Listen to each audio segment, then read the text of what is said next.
तेंडुलकरांच्याकडे ज्यावेळेला आम्ही पाहतो तेवढा बऱ्याच वेळा स्फोटक दृष्टीचा आशय प्राप्त होतो, पण संपूर्ण नाट्य व्यवहाराकडे आपण ज्या गांभीर्यानं पाहिलं आणि ज्या नाट्यकृती आपण निर्माण केल्या त्यातून एक वेगळाच आयाम मराठी रंगभूमीला मिळाला आहे, याबद्दल संदेह नाही. उत्तमोत्तम वाङ्मय म्हणून वाचलेला आहे आणि त्याचा आम्हालाही अभिमान आहे. त्यातून नव्या पिढीनं काही घ्यावं असंही वाटतं. मला हेही माहीत आहे, नागपूरच्या आपल्या घरात जगातले थोर थोर कलावंत कायमचे वस्तीला आलेले आहेत. कोण छायाचित्रातून आलेले आहेत तर कोण चित्रातून आलेले आहेत. त्यामुळं आपलं घर पाहण्याची सांगलीकर म्हणून मला एक उत्सुकता आहे.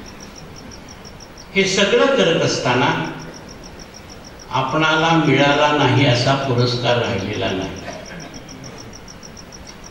जनस्थान मिळालं, साहित्य अकादमी मिळाला, भावा अभ्यासवृत्ती आपल्याला मिळाली आणि देश विदेशात अभ्यासाच्या निमित्तानं साहित्याच्या आणि नाटकाच्या अभ्यासानं आपण खूप फिरलेला आहात.